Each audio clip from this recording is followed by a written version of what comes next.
Entonces, en el día de hoy vamos a terminar de ver y de estudiar el capítulo 3 del apóstol Santiago. Yo ya le había adelantado domingos anteriores que el apóstol Santiago, el capítulo 3, lo termina con un contraste entre las sabidurías. Por un lado tenemos la sabiduría de Dios y por el otro la sabiduría terrenal. Sabiduría de Dios y sabiduría terrenal. El apóstol Santiago primero empieza a explicar cómo es la sabiduría terrenal para terminar con los últimos 2 versículos del capítulo 3 hablando de la sabiduría celestial. Así que lo quiero invitar a Santiago, capítulo 3, versículo 13.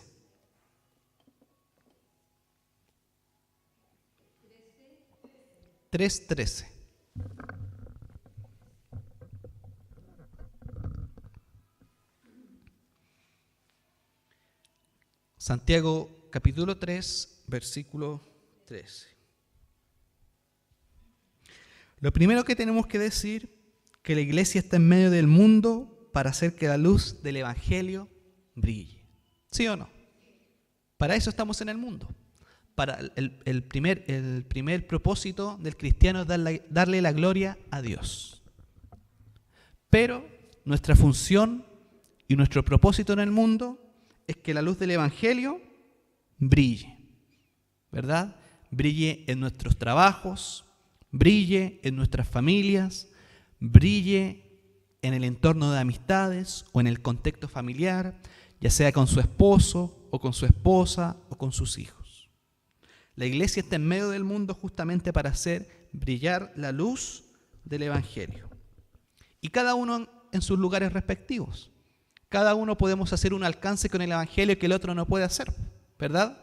Porque usted en su trabajo o en su familia puede hacer brillar la luz del evangelio donde yo no puedo, porque ese es su contexto familiar, no es mi contexto. Entonces cada uno tiene contextos diferentes en el cual puede hacer brillar la luz del evangelio, ¿verdad? Yo, por ejemplo, no puedo ir al trabajo de la hermana Dionisia a hacer que la luz del evangelio brille, sino que tiene que hacerlo ella, ¿verdad? Porque es su contexto laboral y viceversa. ¿Se da cuenta? Entonces, para que la luz del evangelio brille en cada contexto personal de cada uno de nosotros, necesitamos sabiduría y necesitamos entendimiento. ¿Sí o no? Necesitamos sabiduría y entendimiento para que la luz del evangelio brille. Entonces, el apóstol Santiago, en el capítulo 3, versículo 13 en adelante, nos habla de la sabiduría de Dios y la sabiduría terrenal. Ya el apóstol Santiago en el capítulo 1, versículo 5, que por supuesto ya estudiamos, él hablaba algo de la sabiduría. Dio pequeños atisbos de lo que es la sabiduría. Por eso en el capítulo 1, versículo 5 dice: pídasela a Dios, quien da generosamente a todos sin reproches. Entonces hoy en día vamos a entender qué es el concepto de la sabiduría, porque el mundo también habla de sabiduría. ¿Se ha dado cuenta? Buda, Mahoma, profetas orientales hablan de sabiduría, pero sabiduría humana, ¿verdad? En los trabajos se habla también de sabiduría. Los que son más místicos hablan de sabiduría y de conocimiento y de entendimiento. Pero Santiago nos presenta un contraste entre la sabiduría celestial y la sabiduría terrenal.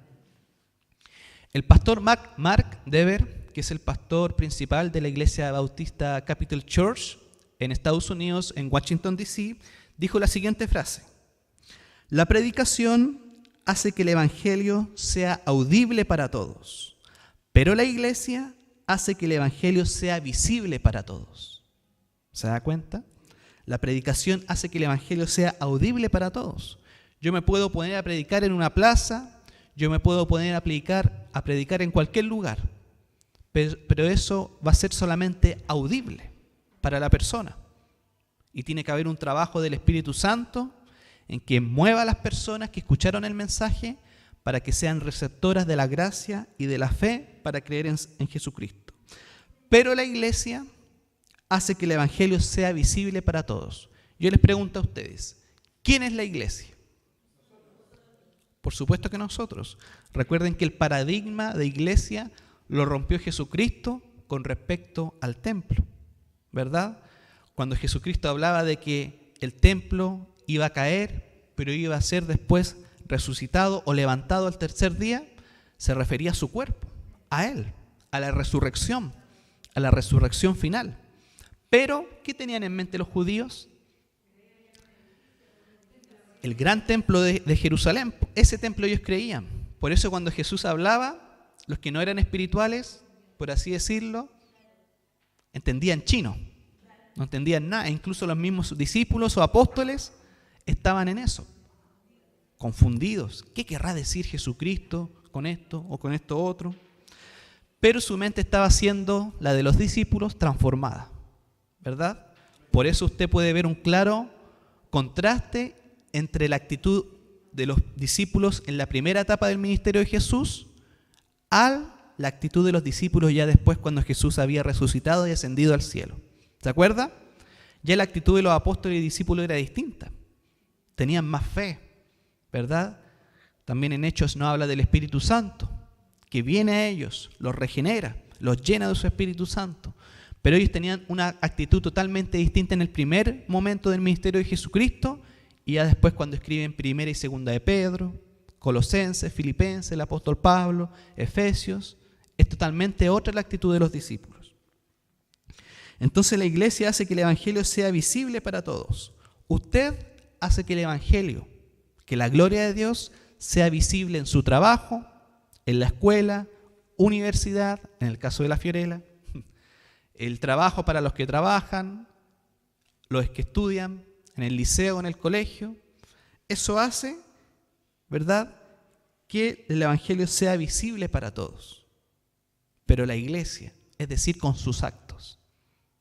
Porque podemos hablar mucho, pero la gente con los actos de uno puede ver si realmente lo que decimos es comprobado con hechos o con acciones. Por eso la iglesia hace que el evangelio sea visible para todos.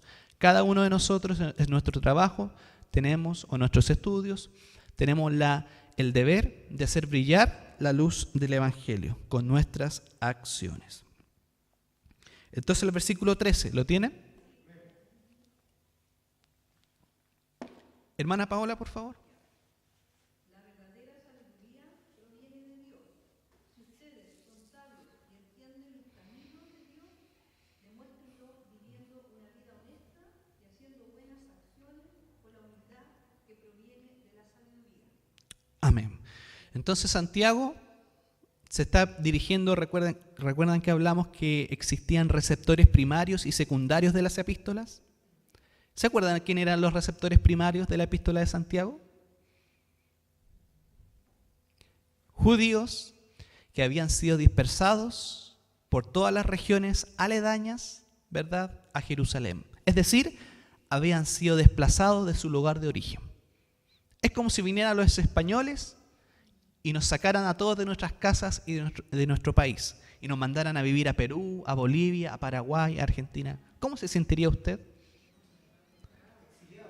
¿Verdad? ¿Por qué? Porque no es nuestra tierra, no son nuestras cosas. Entonces la tarea de Santiago no era nada fácil, porque le estaba hablando a gente que había perdido sus casas, sus terrenos, sus propiedades, incluso familias habían sido separadas. Entonces Santiago, la misión de él no era tan fácil, porque le estaba hablando a gente que la estaba pasando muy mal. Lo primero que vemos en este versículo es un examen. Porque Santiago dice, si ustedes son sabios y entienden los caminos de Dios. ¿Se da cuenta el tono de Santiago? Es un examen, ¿verdad? Es como si un profesor llegara a la sala de clases y dijera, si ustedes alumnos saben la materia, demuéstrenlo con una prueba. ¿Se da cuenta? Entonces Santiago también está de alguna manera haciendo un examen a la conciencia y a la vida de cada uno de los que lo escuchan. Por eso dice, si ustedes son sabios, una persona sabia y entendida demuestra lo que dice con lo que hace, como lo que veníamos hablando antes. Si usted dice, soy cristiano, soy un hijo de Dios, pero eso no lo demuestra con acciones y anda robando, como hay casos, ¿verdad? Estafando. Si la persona que se dice cristiana anda haciendo toda clase de fechorías, lo que hace, ¿verdad?, no condice con lo que esa persona dice. Entonces aquí encontramos el primer contraste, la sabiduría y el conocimiento. Les voy a hacer esta pregunta a ustedes. ¿Ustedes saben cuál es la diferencia entre tener conocimiento y tener sabiduría? ¿Qué se les viene a la cabeza o a la mente?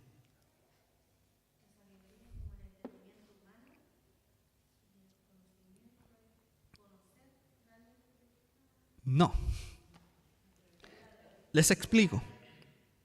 Si ustedes son sabios y entienden, ok, sabiduría y entendimiento son dos conceptos distintos, pero tienen la misma aplicación que tiene que tener en la vida cristiana. Por un lado tenemos conocimiento o entendimiento. ¿Qué es? Es solamente materia gris, es información. Eso es el conocimiento. Claro, por ejemplo, la sabiduría tiene que ver con la aplicación a la vida personal de la persona. Entonces, cualquiera puede tener conocimiento en la iglesia, ¿sí o no? Porque vienen, escuchan al pastor, dicen, es que teológicamente esto es así, esto es asá, es que la justificación tiene una causa, pero también un efecto, ¿verdad? Se lo saben todo bien, lo pueden explicar. Pero ¿cuál es el problema? Que no hay una aplicación verdadera a su vida. Es decir, Santiago nos dice que no solamente tienes que tener fe, sino que también tienes que manifestar obras. Entonces esa persona graba la información y lo repite como loro. Pero en sus vidas o en la vida de esa persona no hay obras. ¿Se da cuenta? Solamente hay fe. Entonces, ¿qué pasa con esta persona? Adquirió conocimiento, pero no adquirió sabiduría. ¿Verdad? Por eso tenemos que ser humildes y honestos con Dios y pedirle que nos ayude a aplicar todo el conocimiento que podemos adquirir en la iglesia o en seminarios o en universidades para que haya una aplicación en la vida de cada uno.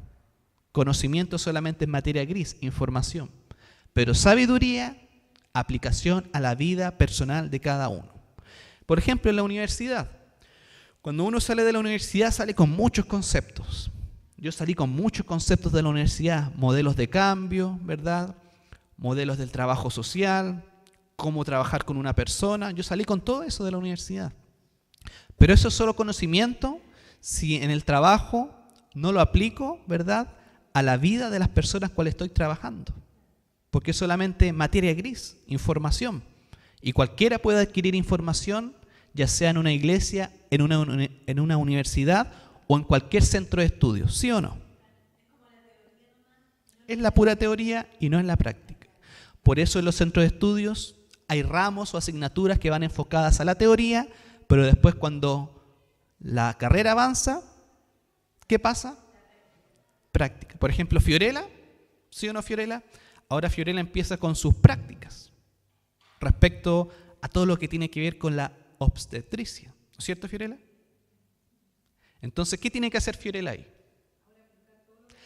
Aplicar todo lo que Fiorella durante todo el año pasado aprendió de los profesores, ¿verdad? Todo lo que tiene que ver con los bebés, el cuidado, bebés prematuros, qué sé yo, todos los conceptos que aprendió en la universidad. Entonces, lo mismo pasa con el cristiano. Si solamente venimos a la iglesia a llenarnos de conocimiento, pero no existe una aplicación sabia a nuestras vidas, nos estamos engañando a nosotros mismos. Entonces la sabiduría tiene que ver con la aplicación del conocimiento a nuestra vida. Y el conocimiento solamente es materia gris, información, conceptos que podemos almacenar en cada uno de nosotros. Por eso hay muchas personas que cuando salen de la universidad o de un centro de estudios tienen mucho conocimiento, pero cuando se ven envueltos en una situación en que tienen que aplicar sabiduría, se tupen, quedan en shock, porque no sabían lo que tenían que hacer. No tenían la aplicación a la vida, a la acción.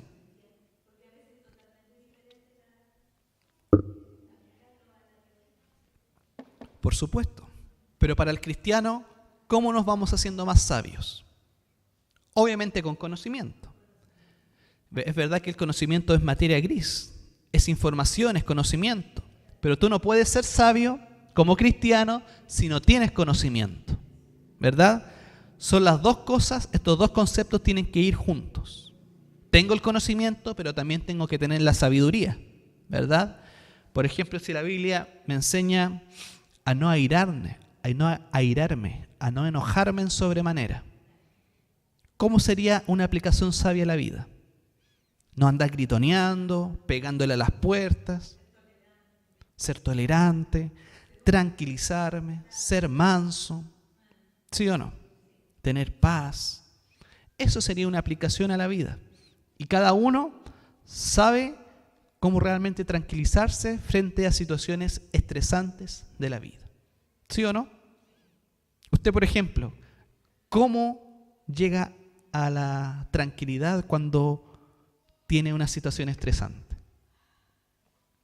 Por ejemplo, yo, que me veo cada día envuelta en esas cosas, Uh-huh.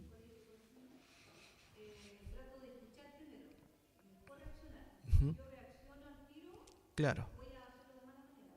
claro. Y el apóstol Santiago nos da ese mismo concepto, ¿se acuerdan? Sean lentos para hablar, pero sean rápidos para escuchar.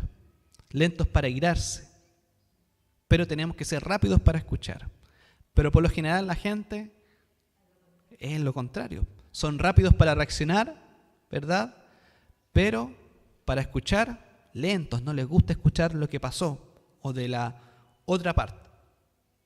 Entonces, el concepto de conocimiento y sabiduría son dos conceptos que tienen que estar en la vida de cada cristiano.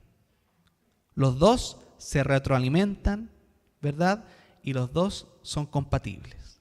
No podemos vivir la vida sin conocimiento, pero tampoco podemos vivir la vida sin conocimiento y sin sabiduría. Son dos conceptos que tienen que ir de la mano, casados, como la fe y las obras, en la justificación. ¿Se da cuenta?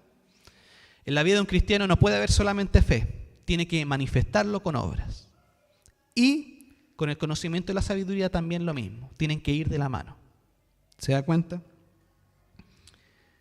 Incontables ejemplos demuestran que la gente de muchos conocimientos no es necesariamente sabia, ¿verdad? En las escuelas de teología hay mucha gente con harto conocimiento, porque se aprenden todo. Durante 2, 3, 4, 5 años aprenden todos los conceptos teológicos. Pero cuando se les pregunta, ¿y cómo aplicas ese concepto teológico que aprendiste en la facultad, en la iglesia o en la vida diaria? ¿Verdad? Y ahí falta la sabiduría. Por eso hay muchas personas que solamente tienen la capacidad de enseñar, pero no tienen la capacidad de manifestar sabiduría en las decisiones eclesiásticas. Entonces el versículo continúa diciendo, si ustedes son sabios y entienden los caminos de Dios, ahí está el examen.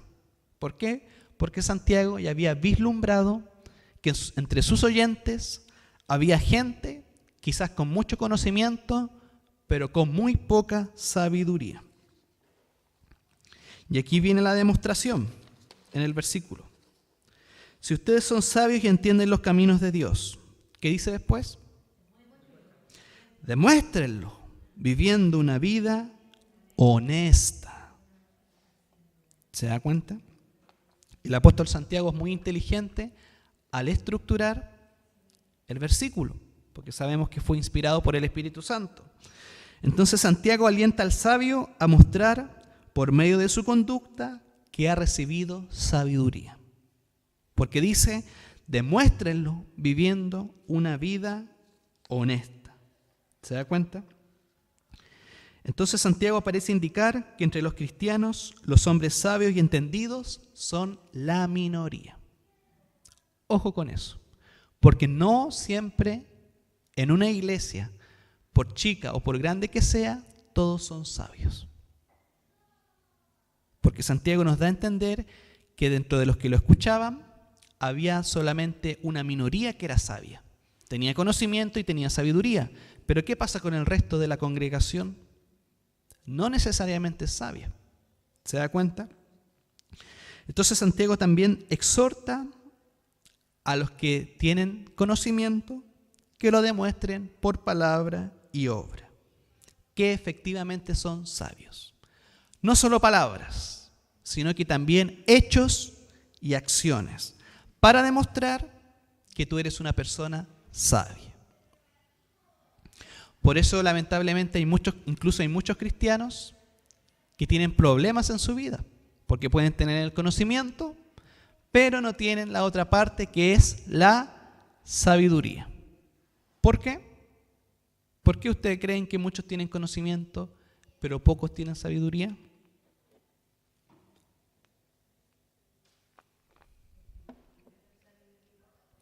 La sabiduría es un don y tiene que pedírselo a Dios, pero a la vez esforzarse por adquirir sabiduría.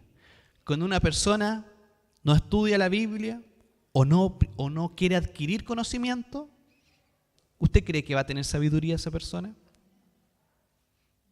¿Ah? ¿No? Entonces lo primero es lo primero, adquirir conocimiento, ¿verdad? Estar en un estudio bíblico o venir al estudio bíblico, para luego que ese conocimiento de a poco se vaya desarrollando y tornándose en sabiduría. Pero lo primero es lo primero, esforzarse. ¿Esforzarse por qué? Por aprender la palabra. Pero lamentablemente hay muchos que quieren ser sabios, pero no quieren adquirir el conocimiento. Recuerden que el apóstol Pablo, antes de ser apóstol, elegido por Jesucristo, ¿usted sabe quién era Pablo antes? Aparte de un asesino. Era un hombre muy culto, informado, ¿verdad? Había sido enseñado por Gamaliel, que fue un prócer, que fue un gran maestro de la ley de los judíos. Pero él empezó adquiriendo conocimiento para luego adquirir la sabiduría. Y por eso fue un apóstol que escribió tantas cartas. Más del 50% del Nuevo Testamento, ¿saben quién lo escribió? Pablo. Entonces, el apóstol Santiago nos enseña que no solamente la palabra es lo importante, también tiene que ser ratificado por obras. Entonces dice, demuéstrenlo viviendo una vida honesta. Eso es pura acción. Si yo le pregunto a ustedes, ¿cómo ustedes demuestran viviendo una vida honesta?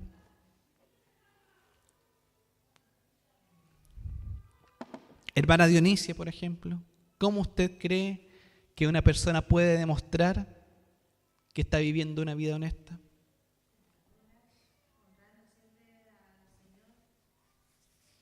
Uh-huh. Uh-huh. También una persona se puede ver que demuestra que está viviendo una vida honesta con los testimonios o los comentarios de gente que pasan tiempo contigo, ¿verdad?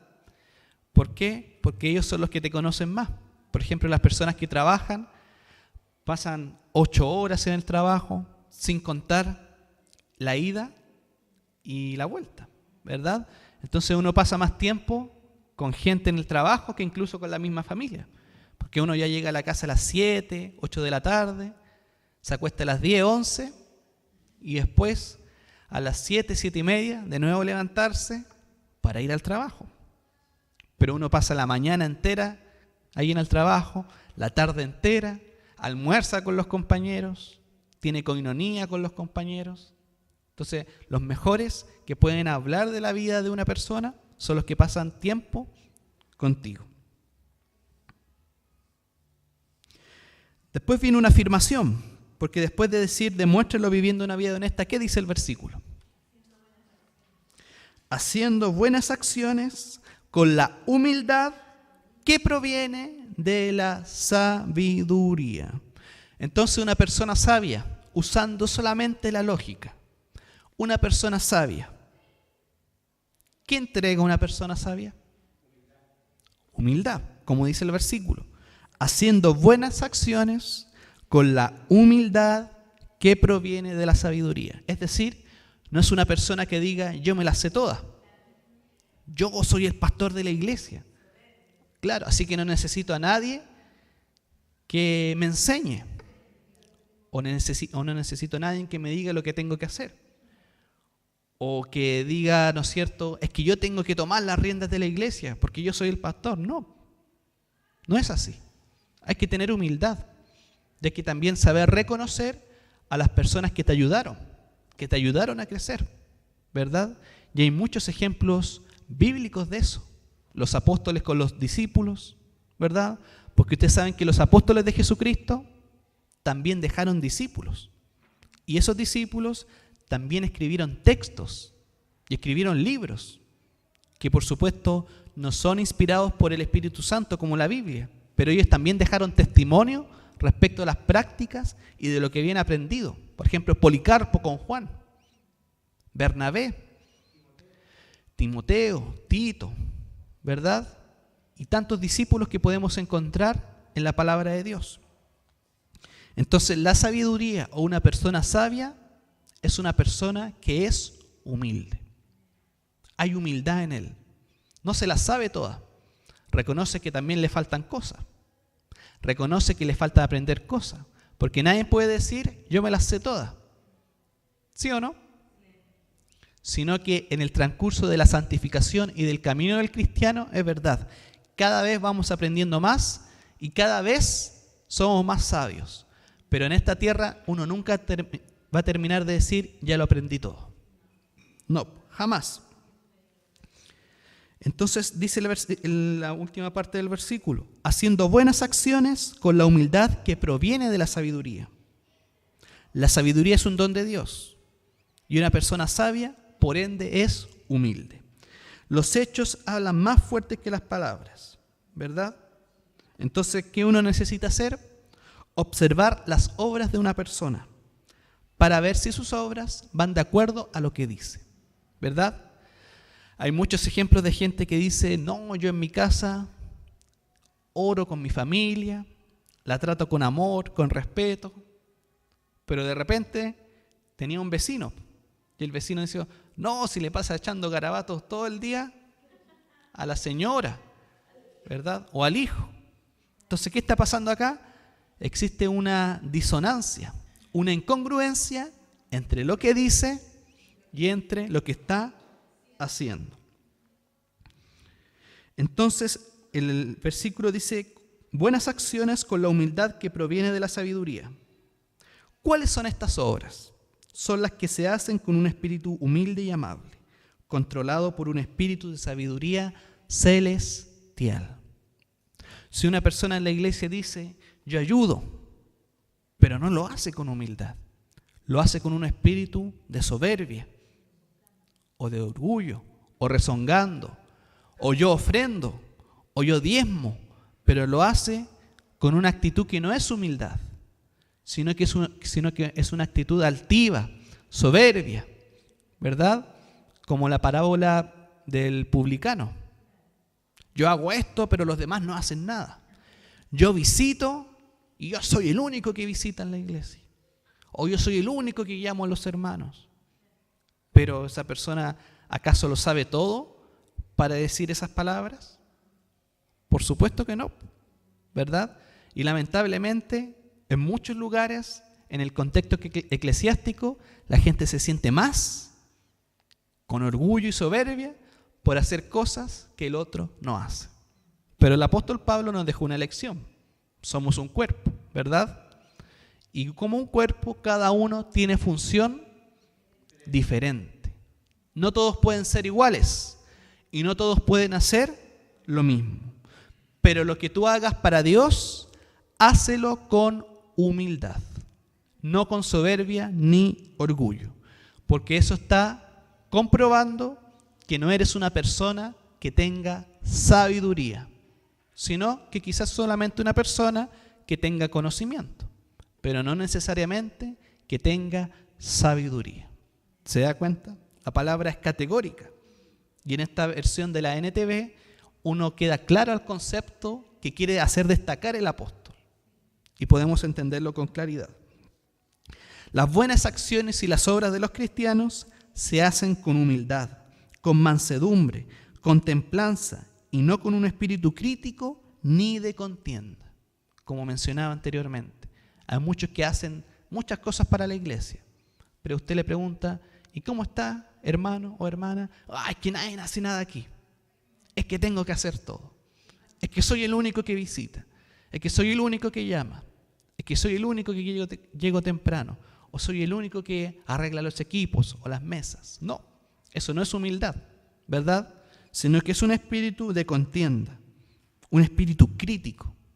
Y en las iglesias pasa mucho eso, que hay muchas personas que tienen un espíritu crítico. Como se dice coloquialmente, ven el vaso medio vacío. En vez de ver y entender y mirar con ojos de amor y espiritualmente todo lo que se ha logrado.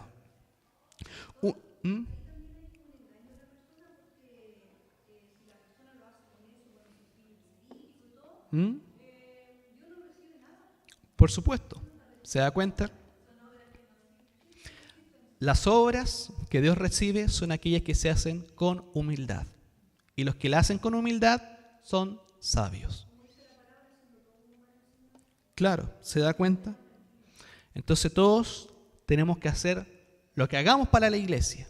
Ayudar, ofrendar, diezmar, llamar, acompañar, todo que sea con un espíritu de humildad y no un espíritu crítico. Porque ya, como vamos a ver más adelante, ya habían pequeños atisbos en la iglesia de los Corintios que Pablo estaba captando, que habían peleas, roces, orgullos. Entonces una persona verdaderamente sabia ejecuta sus buenas obras con humildad. Humildad. Un antiguo proverbio dice lo siguiente, ponga atención. Hijo mío, ejecuta tus tareas con humildad. Entonces serás amado por aquellos a quienes Dios acepta. Una persona que no es humilde y es soberbia, ¿cómo lo mira el resto de las personas? Lo trata de hacer un poco al lado, ¿verdad? Es un proverbio del pueblo judío. No es bíblico, pero nos ayuda a entender de alguna manera el concepto de la humildad. Hijo mío, ejecuta tus tareas con humildad. Entonces serás amado por aquellos a quienes Dios acepta. Una persona que no es humilde. Imagínense en el trabajo, una persona que es soberbia, orgullosa y déspota. ¿Cómo lo miran los compañeros? Lo tratan de hacer un poco de al lado. Conflictivo o conflictiva. Hay tensión en el aire. Hay que cortarla, ¿verdad? Algunos dicen eso. Uno arranca de la gente orgullosa y soberbia, que piensa que todo lo hace bien y que todo lo hace esa persona. Unas personas que tratan de hacerlo lo dejan un poco al lado, no lo toman en cuenta. Pero como dice este proverbio judío, cuando una persona todo lo hace con humildad, es amado por la gente que tiene en su contexto, en su al lado, ¿verdad? Es amado, es aceptado por la gente. ¿Por qué? Porque es humilde. ¿Usted a quién preferiría tener al lado? ¿A una persona orgullosa o a una persona humilde?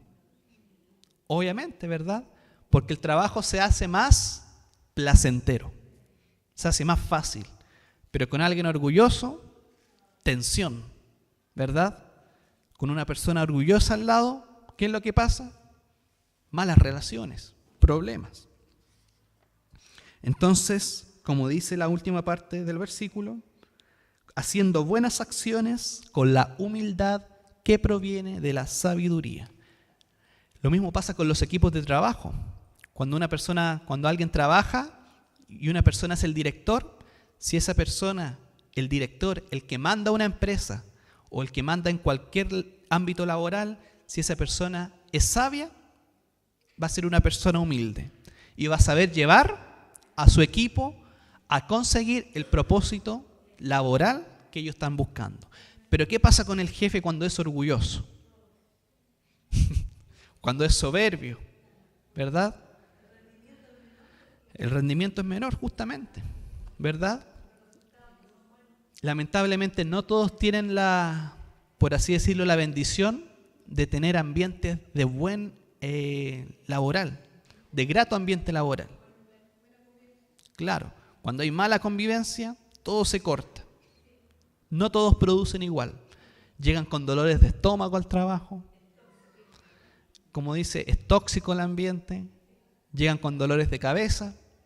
Pero cuando el líder es sabio, es humilde. Por eso la sabiduría va de la mano con la humildad. El versículo 14, hermana Aide, por favor.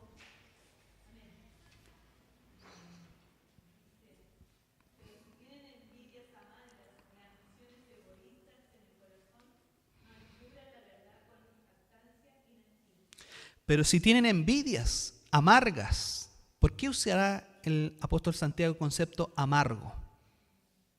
¿Usted ha probado alguna comida amarga? Generalmente son malas. Entonces de alguna manera nos deja ver que la envidia es algo amargo, es algo malo, es algo tóxico que sale de las personas. Cuando usted conoce a alguien que es envidioso, siempre está viendo lo peor de la persona. Se hace todo tóxico. Son personas que mejor uno no quiere encontrarse. Y después dice ambiciones egoístas en el corazón. Todo lo que hagamos para Dios no puede ser con envidia.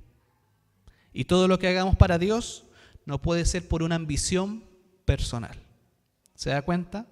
¿Se acuerda el versículo cuando hablaba de que ciertos discípulos estaban discutiendo quién se sentaba, ¿no es cierto?, al lado del maestro? ¿Qué estaban haciendo sentir esos discípulos? Ambiciones, envidias, estaban discutiendo por algo nada que ver. Por eso Jesucristo tuvo que enseñar que el primero en el reino, ¿verdad?, es aquel que lava los pies de sus discípulos. Hay, ¿verdad?, una lección de humildad de nuestro Señor Jesucristo, que pudo quizás nacer en un pesebre lleno de oro o lleno de recursos, pero sin embargo nació en un pesebre de paja, con animales al lado. Usted sabe que en esos lugares hay guano, hay malos olores. ¿Usted ha entrado a un establo de caballos? Hay malos olores, ¿se da cuenta? Y el ejemplo de humildad lo tenemos de Jesucristo. Jesucristo mismo nos dice la humildad. Y así como cristianos tenemos que tener la misma humildad, imitar la misma humildad en cualquier cosa que hagamos para Dios. Lo opuesto a un espíritu amable controlado por la sabiduría es un corazón lleno de amarga envidia y ambición egoísta. ¿Se da cuenta? Hay un contraste entre la humildad, la envidia y la ambición. Por ejemplo, ya Pablo les estaba advirtiendo a los Gálatas. Iglesia parece que era conflictiva, porque Pablo le dice a los Gálatas en el capítulo 5, versículo 23, les habla de los frutos del Espíritu, que es la mansedumbre y el dominio propio. Mansedumbre y dominio. ¿Qué significa la mansedumbre? ¿Qué entienden ustedes? Humildad, ser manso, ¿verdad? Ser tranquilo, no ser peleador ni impetuoso. Ya en el capítulo 5, versículo 23 de Gálatas, Pablo dice la mansedumbre y el dominio propio. Pero el mismo Pablo en Gálatas dice lo siguiente, en el capítulo 5, versículos 20 y 21. Gálatas habla de la naturaleza pecadora y de los frutos de la carne, cuáles son la ambición egoísta y la envidia. ¿Se da cuenta? Como lo mismo que enseñaba Pablo es ratificado por el apóstol Santiago. Los frutos de la carne, la ambición, el egoísmo, la envidia. Pero los frutos del Espíritu, la mansedumbre y el dominio propio. Y ese fruto de que cada cristiano tiene que ir madurando. Entonces Santiago, como pastor experimentado, Sabía que entre los miembros había una envidia, habían ambiciones. Por eso él se ve en la necesidad de hablar de esto.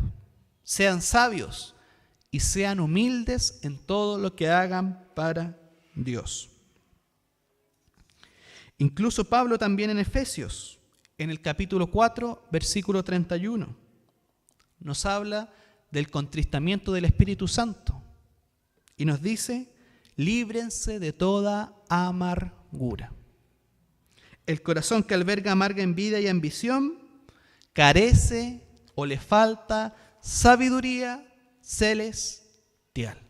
Una persona que es ambiciosa, egoísta, es una persona que no tiene sabiduría celestial.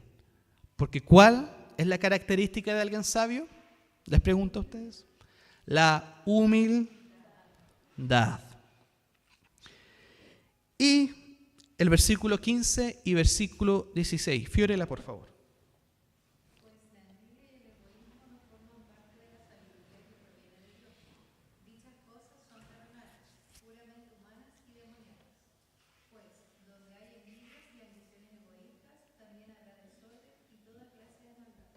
¿Se da cuenta? Pues la envidia y el egoísmo no forman parte de la sabiduría que proviene de Dios. Dichas cosas son, primero, terrenales. Segundo, puramente humanas. Y tercera, demoníacas. Ahí está la sabiduría del mundo. Terrenal, puramente humana y demoníaca. Porque donde hay ambiciones y envidias, hay desorden y toda clase de maldad. ¿Verdad? Santiago usa un lenguaje fuerte para describir el contraste absoluto entre la sabiduría que se origina en el hombre y la sabiduría que viene directamente de Dios. Entonces el tipo de sabiduría que viene del mundo y de la tierra es terrenal, puramente humana y demoníaca. ¿Qué significa que sea terrenal? Cuando nosotros estudiamos la palabra de Dios y cuando nosotros empezamos a estudiarla, vemos que hay conceptos que se repiten. Y dentro de estos conceptos son dos: lo celestial y lo terrenal. Siempre lo terrenal va referido al mundo, al pecado, al demonio, a Satanás. Pero en cambio todo lo que es celestial viene de Dios, de Cristo, del Hijo, del Redentor. ¿Se da cuenta? Entonces, por ejemplo, en Apocalipsis 13:11, el apóstol Juan nos habla de una bestia que surge de la tierra. ¿Por qué cree que Juan habla de una bestia que surge de la tierra? Ahí está hablando que es algo, una influencia demoníaca. ¿Por qué? Porque ¿de dónde sale la bestia? De la tierra. Es decir, sale de la tierra y desafía a todo lo que es santo y a todo lo que es celestial, lo que nos enseña el Apocalipsis. Entonces el Espíritu de Dios, de toda la sabiduría que viene de la tierra, está Dios ausente de todas las cosas terrenales y el pecado está presente. ¿Se da cuenta el concepto? Lo terrenal y lo celestial. Puramente humanas, la segunda característica de la sabiduría terrenal. Por ejemplo, en 1 Corintios 2:14, Pablo nos dice: el hombre sin espíritu no acepta las cosas que vienen del Espíritu de Dios, porque son necedad para él y no puede entenderlas porque se disciernen espiritualmente. Es decir, la sabiduría terrenal es una sabiduría que no entiende las cosas espirituales. ¿Usted ha conocido gente así? Que por más que le explique respecto a la palabra, a las cosas espirituales, no entiende, y para él son necedad. En otras palabras, necedad quiere decir que son cosas inútiles. ¿Se da cuenta? Entonces la sabiduría demoníaca que viene de la tierra es terrenal, puramente humana, pero también demoníaca. En 1 Timoteo 4:1, Pablo le dice a Timoteo: espíritus engañadores y cosas enseñadas por demonios. Usted ve a la sociedad cómo está, las cosas que están enseñando, las cosas que están tratando de inculcar en la enseñanza. ¿De dónde vienen esas cosas? ¿De dónde viene la sabiduría, ideología de género? Sabiduría demoníaca, de espíritus engañadores que están haciendo su juego en la tierra. ¿Se da cuenta?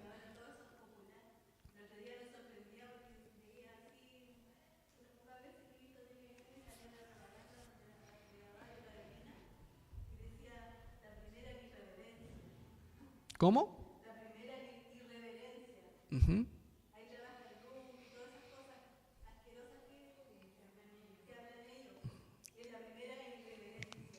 ¿Se da cuenta? Pero también tenemos que entender que hay fuerzas demoníacas que están influenciando a estos hombres. ¿Se da cuenta? Entonces toda la sabiduría que maneja el mundo, o todo lo que ellos creen que es bueno, es influenciada por espíritus demoníacos y sabiduría que viene del infierno.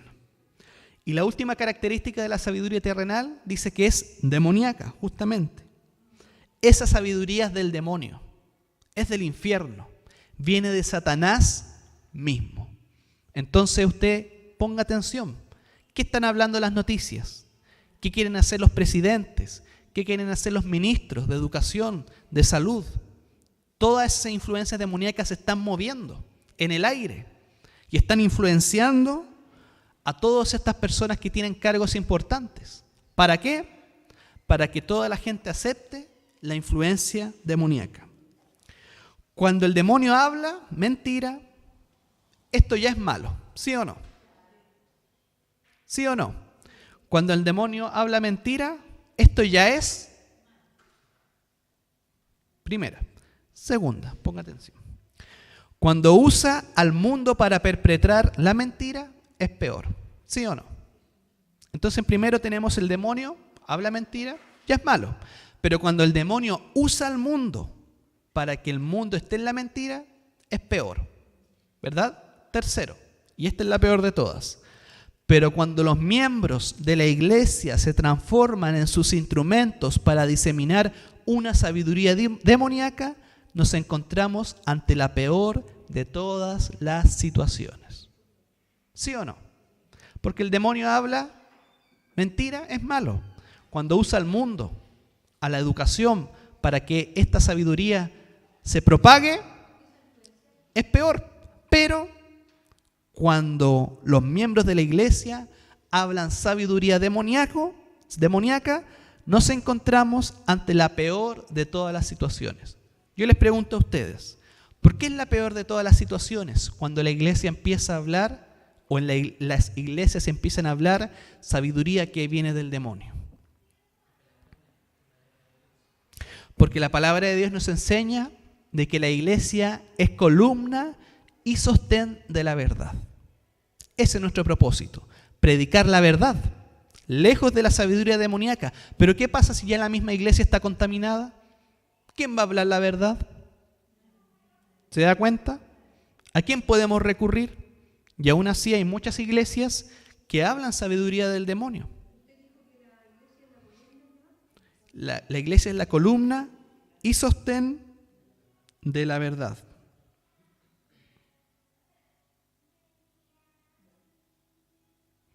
O sostén y columna o baluarte de la verdad. Eso sale en 1 Timoteo 3:15.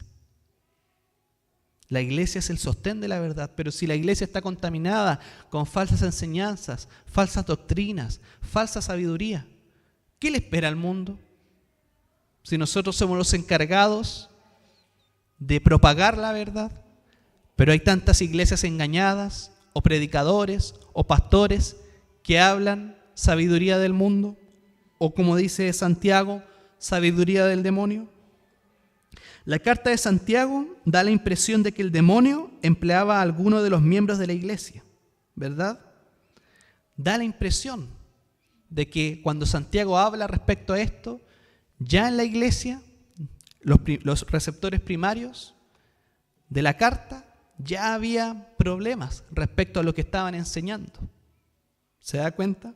Y eso no está muy lejos de lo que pasa hoy en día en la situación actual de la iglesia evangélica. Si yo les preguntara a ustedes, bajo su criterio y bajo su autocrítica o evaluación, ¿cómo usted ve a la iglesia evangélica hoy en día? ¿Qué más? Si usted le pondría una nota del 1 al 10 a la iglesia evangélica, estoy hablando a nivel chileno, desde el norte hasta el sur, ¿cómo están las iglesias? ¿Qué nota le pondría?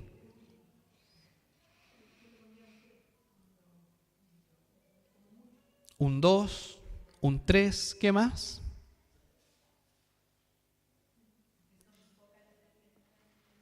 Justamente, ¿se da cuenta? Entonces, la situación actual del mundo es malo, pero la situación de la iglesia también está igual. ¿Se da cuenta? Con lo que hacen y con lo que predican.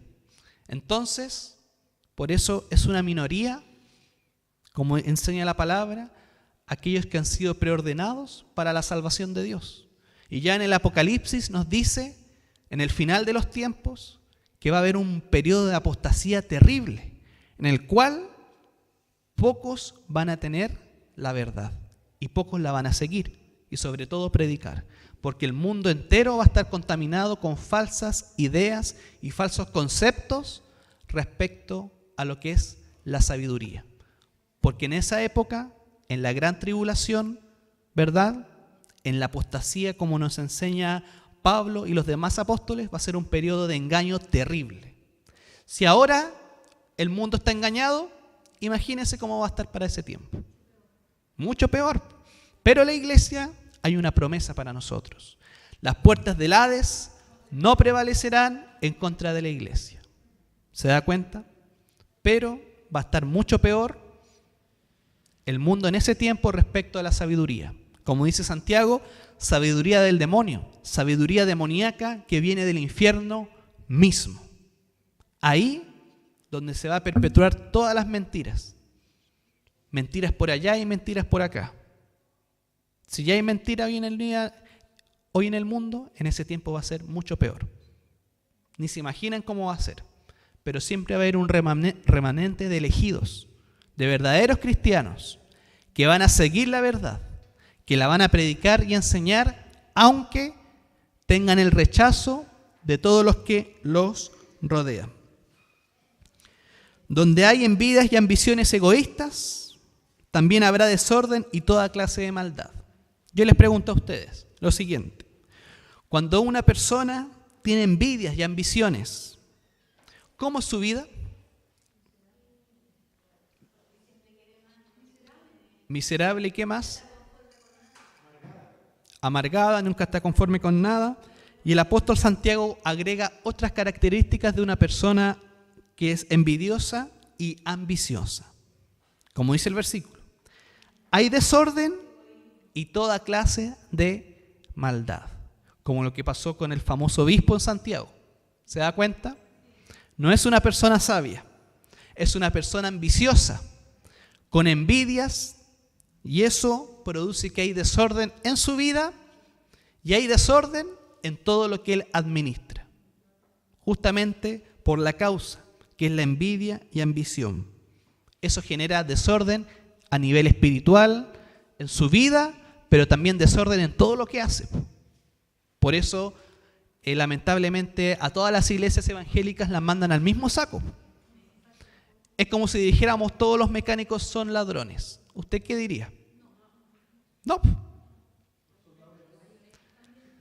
¿Qué pasa si a usted le dijeran todos los abogados o todos los médicos son tránsfugos o corruptos? No. Lo mismo pasa con la iglesia evangélica o los pastores o líderes de iglesias. No todas las iglesias son iglesias falsas. No todos los líderes son personas corruptas, ¿verdad? Pero lamentablemente la opinión pública hace eco de esto y los meten a todos en un mismo saco, como se dice coloquialmente en el chileno. Pero una persona sabia se va a dar cuenta del engaño demoníaco. Porque si yo les preguntara, ¿quién es el más contento con todo lo que está pasando? ¿Y cuál es el propósito de Satanás? Como dice la palabra de Dios, engañar, destruir, ¿verdad? Hacer perder a toda la gente que sea posible, ¿verdad? Pero él es el más contento con lo que está pasando. Pero la iglesia, como dice la promesa de Dios, prevalecerá. Y las puertas del Hades no prevalecerán en contra de la iglesia. Entonces, una persona envidiosa y ambiciosa, su vida solamente obsérvela. Desorden y toda clase de maldad. Cuando hablo de toda clase, adulterios, fornicaciones, robos, estafas, toda clase de maldad.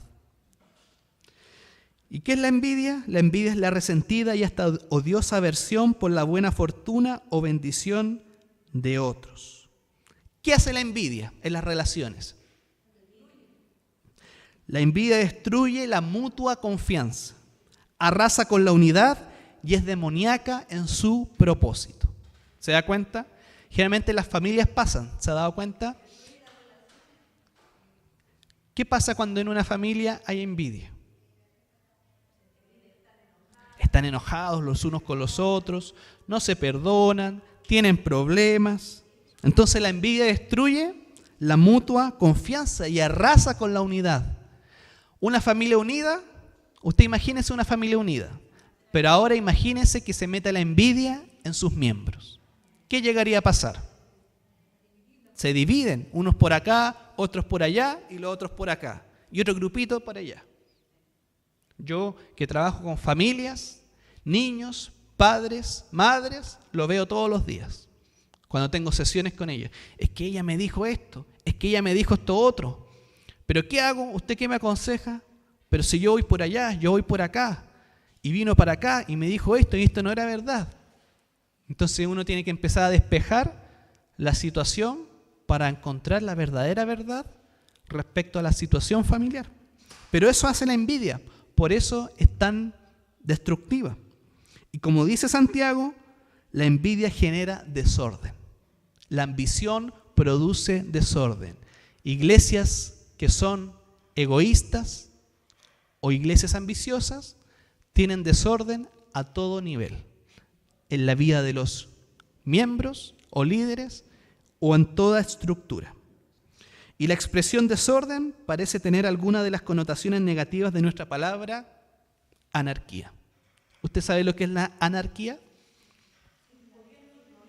Sin gobierno, porque anarquía es una palabra que tiene su raíz griega. El prefijo a es sin, y narquis es gobierno, sin gobierno, ¿verdad? Sin líderes, que haya puro desorden. Entonces esta expresión de envidia tiene su raíz y tiene su contraste y tiene su unión con la palabra anarquía, que es sin gobierno. Por eso la envidia y la ambición produce desorden y toda clase de maldad. Los motivos egoístas avasallan y finalmente eliminan el amor de Dios, a Dios y al prójimo. Usted póngase a pensar, un cristiano que no tiene envidia en su corazón, pero con el caminar de la vida y con el paso de la vida empieza a generar envidia. La envidia hace que deje de amar a Dios y por ende deje de amar al prójimo.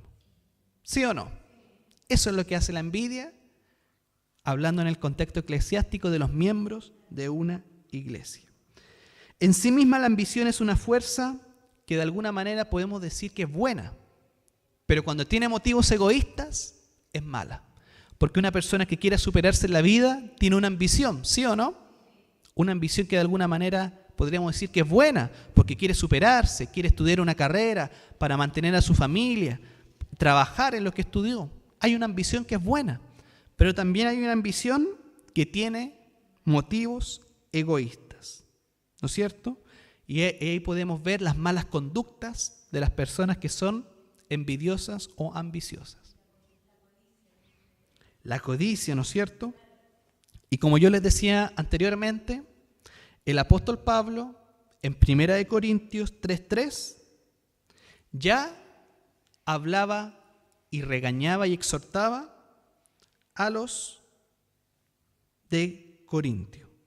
1 Corintios 3:3 dice lo siguiente: porque todavía están bajo el control de su naturaleza pecaminosa, tienen celos unos de otros y se pelean entre sí. ¿Acaso eso no demuestra que los controla su naturaleza pecaminosa? ¿No viven como la gente del mundo? Fuertes palabras del apóstol Pablo a los Corintios. 1 Corintios 3:3. Todavía están bajo su naturaleza pecaminosa. Tienen celos, ¿verdad? Egoísmos, ambiciones, los unos con los otros. ¿Se da cuenta? Entonces, para terminar, la sabiduría celestial, ¿qué produce?